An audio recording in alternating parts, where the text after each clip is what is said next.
Dear students, मैं lecture पढ़ाने से पहले आप लोगों के साथ एक बात शेयर करना चाह रहा हूँ कि मैं इस साल भी प्रीवियस ईयर की तरह एमडी कैट टेस्ट सेशन जो है उसको कंडक्ट करने जा रहा हूँ। लेकिन लास्ट टाइम तो जस्ट बायो का था, तो अब ज़रा इम्प्रूवमेंट आई है। अब जो है वो केमिस्ट्री भी होगी, इसके अंदर फिजिक्स भी होगी, बायो भी होगी, इंग्लिश एंड लॉजिकल रीजनिंग भी होंगे।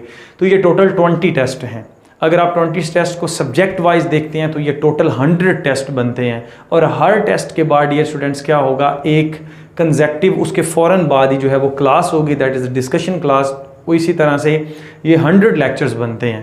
तो ये आप लोगों के लिए बड़ा ही इफेक्टिव होगा। अगर आप लोग इसके अंदर पार्टिसिपेट करना चाहते हैं तो ये व्हाट्सएप नंबर है, इस पर आप मेरे से रब्ता कर सकते हैं। और इसकी जो है वो फ़ी है 10,000, तो वो आप वाया ईजी पैसा हमें करवा देंगे। इसकी एक शर्त है कि जब तक हमारे पास 50 स्टूडेंट्स कंप्लीट नहीं हो जाते तब तक हम इस टेस्ट सेशन को स्टार्ट नहीं करेंगे। अभी तक जो है मेरे ख्याल में 7 स्टूडेंट्स जो है वो एनरोल हो चुके हैं। और जो रही बात फ़ी की, तो फ़ी जो है हम आपसे 2 अगस्त को जो है वो कलेक्ट करेंगे और 5 अगस्त से हम इस टेस्ट सेशन को जो है वो शुरू कर देंगे। अब हम चलते हैं अपने लेक्चर की तरफ। बिस्मिल्लाहिर्रहमानिर्रहीम, अस्सलाम वालेकुम, welcome back to my YouTube channel Irtisam's biology.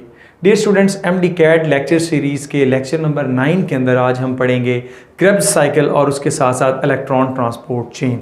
और एंड पे मैं आप लोगों को जो है ऑक्सीडेटिव फास्फोराइलेशन के बारे में भी थोड़ा सा बताऊंगा। यहाँ पर ये टॉपिक स्टार्ट करने से पहले हमें थोड़ा सा प्रीवियस नॉलेज होना चाहिए। सबसे पहले हमने बात की थी कि जब भी हम फूड की ऑक्सीडेशन करते हैं, लाइक आपके पास जो ग्लूकोज है उसको तोड़ा जाता है, उसके अंदर बेसिकली क्या होता है, ग्लूकोज को ग्लाइकोलिसिस की मदद से, ग्लाइकोलिसिस प्रोसेस की मदद से एक पाथवे है जिसमें क्या किया जाता है, पायरोविक एसिड के अंदर कन्वर्ट किया जाता है। अब यूकैरियोटिक सेल में उस पायरोविक एसिड को माइटोकॉन्ड्रियल मैट्रिक्स के अंदर लाने के लिए क्या करना पड़ता है, चेंज करना पड़ता है, तब्दील करना पड़ता है किसके अंदर, एसिटाइल CoA के अंदर। और यहाँ पर बेसिकली पायरोविक एसिड जो है उसकी डीकार्बोक्सिलेशन होती है और साथ ही साथ डियर स्टूडेंट्स उससे NADH2 बनता है। सो दैट्स वाई हम कहते हैं कि ये पायरोविक एसिड की ऑक्सीडेशन हुई है, प्लस CoASH एंजाइम यानी कि कोएंजाइम A जो है उसके साथ ऐड किया जाता है, तो एक अल्टीमेटली प्रोडक्ट बनता है एसिटाइल CoA। पीटीबी की बुक के अंदर लिखा हुआ है कि ये प्रोसेस जो है वो माइटोकॉन्ड्रिया के बाहर होता है, लेकिन फेडरल और बलूचिस्तान की बुक में लिखा हुआ है कि ये जो है ये अगर आपके पास साइटोप्लाज्म है तो ये क्या है, माइटोकॉन्ड्रिया के इनर मेम्ब्रेन है, ये माइटोकॉन्ड्रिया के आउटर मेम्ब्रेन। तो जो पायरोविक एसिड ऑक्सीडेशन है वो बेसिकली इन दोनों के दरमियान में होती है, क्योंकि यहाँ पर पोरेंस प्रोटीन्स होती हैं, ये बेसिकली क्या करती हैं, उसको अंदर आने की इजाज़त देती हैं और इस जगह पर जो है पायरोविक एसिड की ऑक्सीडेशन होती है, जिसकी वजह से वो क्या बनता है, एसिटाइल CoA। अब हमारी बात पहुंची है एसिटाइल CoA तक। एसिटाइल CoA जब बन जाएगा तो क्या होना है डियर स्टूडेंट्स, नेक्स्ट जो है उसने क्रेब्स साइकिल को स्टार्ट करना है। सर हैंस क्रेब ने इसको डिस्कवर किया था। तो इसकी अगर लोकेशन की बात की जाए तो एक तो डियर स्टूडेंट्स ये कहाँ पर होता है, माइटोकॉन्ड्रिया के अंदर हो सकता है, माइटोकॉन्ड्रियल मैट्रिक्स के अंदर होगा। ये होगा यूकैरियोटिक्स के केस में। अगर प्रोकैरियोट्स की बात करते हैं तो ये साइटोप्लाज्म के अंदर ही हो रहा होता है, क्योंकि वहाँ पर कोई ऑर्गेनेल ही नहीं है। यही वजह है कि 2 ATP जो होते हैं इसके नतीजे में 36 ATP बनते हैं और प्रोकैरियोट्स के नतीजे में 38 ATP। कहा जाता है कि जो 2 ATP यूटिलाइज हुए हैं ये एसिटाइल CoA जो यहाँ पर बना था उसको माइटोकॉन्ड्रियल मैट्रिक्स में लाने के लिए यूटिलाइज हो जाते हैं। तो जो नेट प्रोडक्ट है यूकैरियोट्स के अंदर वो कितना होता है, 36। मेरे एक बहुत ही अच्छे अली अख्तर जो हैं वो लिसनर हैं, उन्होंने मुझे कहा था कि सर काइंडली आप इसको जो है ना वो कर दें, करेक्ट कर दें, हमें बता दें, क्योंकि लास्ट वीडियो के अंदर आपने जस्ट ओरली बताया है हमें। तो मैंने इसी वजह से ये जो कॉन्सेप्ट था ओवरऑल इसको दोबारा से रिपीट किया।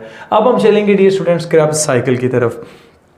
क्रेब्स साइकिल जो है इसका नाम जो है उसको हम TCA साइकिल भी बोलते हैं, जो है ट्राई सिट्रिक एसिड साइकिल भी बोला जाता है, और इसको सिट्रिक एसिड साइकिल भी जो है ना वो बोला जाता है। अब इसमें ट्राई कार्बोक्सिलिक एसिड साइकिल भी बोला जाता है, क्योंकि इसके अंदर जो सिट्रिक एसिड है उसके अंदर 3 कार्बोक्सिलिक एसिड जो है ना वो मौजूद होते हैं। तो इसका पहला प्रोडक्ट जो है वो 6 कार्बन कंपाउंड है, दैट इज सिट्रेट। इसी वजह से इसको सिट्रिक एसिड साइकिल भी जो है ना वो बोला जाता है। सो इसका पहला स्टेप जो है पहले से मौजूद जो है वो 4 कार्बन कंपाउंड है, ऑक्सैलोएसीटेट। इसके अंदर क्या चीज़ ऐड होगी, acetyl CoA plus water add होंगे। जब ये दोनों वाटर और एसिटाइल को ए ऐड होंगे डियर स्टूडेंट्स, तो ये किस में कन्वर्ट हो जाएगा, सिट्रेट के अंदर। लेकिन यहाँ पर एक और प्रोसेस हो रहा होता है कि यहाँ से को ASH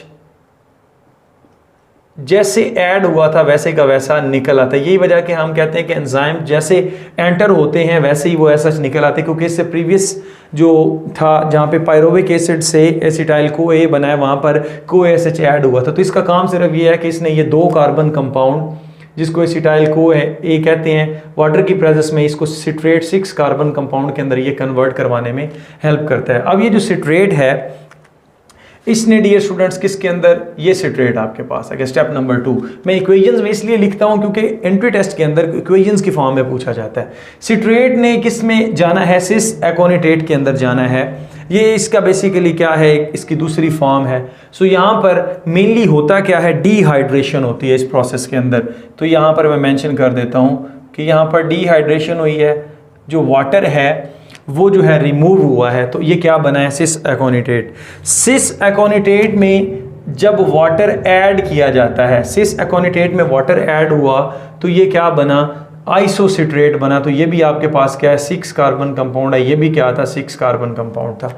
उसके बाद डियर स्टूडेंट्स जो आइसोसिट्रेट है इसने कन्वर्ट होना है किसके अंदर, अल्फा कीटोग्लूटारेट के अंदर। तो अल्फा कीटोग्लूटारेट जो है ये 5 कार्बन कंपाउंड है। ये बड़ी इंपॉर्टेंट बात है यहाँ पर। इसका मतलब है कि 6 कार्बन कंपाउंड से 5 कार्बन कंपाउंड बन रहा है। तो यहाँ पर एक कार्बन जो है वो निकलेगी, और हमेशा कार्बन किस फॉर्म में निकलती है, हमेशा कार्बन डाइऑक्साइड की फॉर्म में निकलेंगी यहाँ से। सो ये कार्बन डाइऑक्साइड यहाँ से रिमूव हो गई। प्लस डियर स्टूडेंट्स यहाँ पर क्या होता है कि जो NAD है ऑक्सीडाइज्ड फॉर्म, ये किस में कन्वर्ट होता है, NADH2 के अंदर, या NADNH positive, NADH plus H positive के अंदर कन्वर्ट होगा। तो यहाँ पर देखें डियर स्टूडेंट्स, इसमें से रिमूवल ऑफ क्या हुई है, हाइड्रोजन हुई है। तो removal of hydrogen is called oxidation. So decarboxylation भी हुई है और ऑक्सीडेशन भी है। तो यहाँ पर बेस्ट इसको इकट्ठा बोला जाए तो हम कहते हैं आइसोसिट्रेट से अल्फा कीटोग्लूटारेट जब बनता है तो ये होती है ऑक्सीडेटिव डीकार्बोक्सिलेशन। सो एक एनर्जी रिच कंपाउंड बनता है जिसको हम क्या बोलते हैं, NADH का नाम दिया जाता है। जब अल्फा कीटोग्लूटारेट बन जाएगा तो ये डियर स्टूडेंट्स कौन सा कंपाउंड है, this is a 5 carbon compound. यहाँ पर एक मल्टी स्टेप काम होना है जो PTB के अंदर तो नहीं लिखा हुआ, लेकिन आपको पता है ये 5 कार्बन कंपाउंड है, 5 नंबर ही ये इसका आता है रिएक्शन में। So alpha ketoglutarate 5 carbon compound है, तो ये किस में जाएगा, सक्सिनाइल को एंजाइम A के अंदर। अब सक्सिनाइल को ए में जाने के लिए तो इसको किसकी जरूरत होगी, को ASH की जरूरत होगी। को ASH से मुराद क्या है यहाँ पर डियर स्टूडेंट्स, को ASH वही एसिटाइल को ए को जो बनाने के लिए एंजाइम हुआ था, को एंजाइम A यूटिलाइज, वही यहाँ पर इसके अंदर एंटर होता है। और प्लस NAD जो है पॉजिटिव, ये किस में कन्वर्ट हो जाता है, NADH2 के अंदर कन्वर्ट हो जाता है। ये इसका एक्यूरेट स्टेप है। अब यहाँ पर NADH2 के अंदर जब ये कन्वर्ट हुआ तो ये क्या बन गया डियर स्टूडेंट, सक्सिनाइल को एंजाइम A बना। अब ये जो सक्सिनाइल को एंजाइम A है ये फर्दर किधर जाएगा, ये सक्सिनाइल को एंजाइम A। अब इसमें से वाटर को ऐड किया जाएगा और को ASH को निकाल लिया जाएगा। यानी कि को ASH जैसे यूटिलाइज हुआ था, जैसे इसके अंदर एंटर हुआ था, वैसे ही सेम अपनी उस फॉर्म के अंदर ये निकल आता है। सिर्फ इसने करवाना क्या होता है कि ये एक स्टेप जो है इसको कंप्लीट करवाने के लिए NADC NADH positive plus H positive बनवाने के लिए, और डियर स्टूडेंट्स प्लस जो है सक्सिनाइल को ए जो है वो फर्दर अगले नेक्स्ट एंजाइम के लिए उसके अंदर जब वाटर ऐड होगा तो को एंजाइम ए निकल आएगा और ये किसके अंदर तब्दील हो जाएगा, सक्सिनेट के अंदर। लेकिन यहाँ पर एक और प्रोसेस भी हो रहा होता है। इस प्रोसेस के अंदर जो GDP है प्लस इनऑर्गेनिक फॉस्फेट, वो इस एनर्जी को इस्तेमाल करते हुए किसके अंदर जाती है, GTP के अंदर जाती है। तो एक मॉलिक्यूल ऑफ GTP बनता है। चूंकि GTP को हम डायरेक्टली यूज नहीं करते, हम GTP की एनर्जी को कन्वर्ट कर लेते हैं किसकी फॉर्म में, ATP की फॉर्म में। तो होता क्या है, ये ADP आएगा, इसके पास अब फॉस्फेट नहीं है, लेकिन GTP के पास क्या है डियर स्टूडेंट्स, ऑलरेडी फॉस्फेट मौजूद है। GTP दोबारा से GDP के अंदर कन्वर्ट होगा, ये उसका फॉस्फेट लेकर किस फॉर्म में चला जाएगा, ATP की फॉर्म में चला जाएगा। तो ATP की फॉर्मेशन कहाँ से कहाँ हुई, सक्सिनाइल को ए से सक्सिनेट के अंदर हुई। लेकिन जो आपके पास PTB की बुक है वहाँ पर 2 एरो तो बने हुए हैं, वहाँ पर अल्फा कीटोग्लूटारेट से किस में हुआ है डियर स्टूडेंट्स, अल्फा कीटोग्लूटारेट से सक्सीनेट के अंदर आया है। तो इस प्रोसेस के अंदर बेसिकली डीकार्बोक्सिलेशन भी होती है। चूंकि ये 5 कार्बन कंपाउंड है और सक्सीनाइल CoA जो है ये 4 कार्बन या सक्सीनेट 4 कार्बन है, तो इस प्रोसेस में कार्बन डाइऑक्साइड भी जो होती है वो रिमूव होती है। तो ये भी प्रोसेस आपके पास क्या है, ऑक्सीडेटिव डीकार्बोक्सिलेशन जो है ये प्रोसेस इसके अंदर जो है वो रिपीट होता है। उसके बाद नेक्स्ट जो है, अब आपके पास क्या बन चुका है, सक्सीनेट बन चुका है 4 कार्बन कंपाउंड।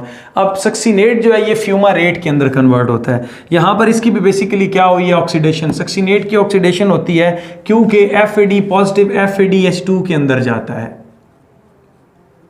ये एक एनर्जी रिच कंपाउंड है जो 2 ATP देता है इलेक्ट्रॉन ट्रांसपोर्ट चेन के अंदर। मैं फर्दर आपको बताऊंगा। FADH2 बन जाएगा।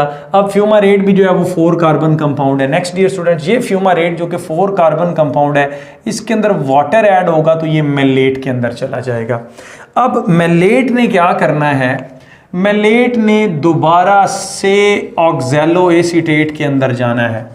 ये प्रोसेस क्योंकि ये साइकिल पूरा हो जाएगा ना, so malate will be converted into oxaloacetate. यहाँ पे देखें, malate will be converted into oxaloacetate. Now यहाँ पर क्या होगा, उसी तरह से NAD आएगा पॉजिटिव, और डियर स्टूडेंट्स वो किसके अंदर तब्दील हो जाएगा, NADH+H पॉजिटिव के अंदर। तो ये ओवरऑल आपके पास एक साइकिल बनेगा, इसको हम क्या बोलते हैं, that is the Krebs cycle. इस क्रेब्स साइकिल में देखिए NADH2 कहाँ बन रहा है, एक आइसोसिट्रेट से अल्फा कीटोग्लूटारेट में, दूसरा अल्फा कीटोग्लूटारेट से सक्सीनाइल CoA में, ये 2 NADH बन गए, और प्लस तीसरा डियर स्टूडेंट्स मेलेट से दोबारा ऑक्सैलोएसीटेट के अंदर NADH2 बनता है। FADH2 कहाँ पर बनता है, सक्सीनेट से फ्यूमारेट के अंदर। तो एक बात तो है, इसके अंदर 3 आपके पास NADH2 बने हैं और एक FADH2 और एक ATP बना है, क्योंकि यहाँ पर सिर्फ एक पायरोवेट का मॉलिक्यूल जो है ना उसको फिक्स किया गया एसिटाइल CoA की फॉर्म में। तो ग्लूकोज से कितने पायरोवेट के मॉलिक्यूल निकलते हैं, 2। तो जब ये साइकिल 2 दफ़ा रन करेगा तो डियर स्टूडेंट्स क्या होगा, 4 कार्बन डाइऑक्साइड निकलेंगी, 6 आपके पास NADH निकलेंगे, 2 FADH2 निकलेंगे और 2 ATP निकलेंगे। ये बात आप कहीं पर नोट कर लें। इस तरह से हमारा जो है ना ये क्रेब्स साइकिल मुकम्मल हो जाएगा।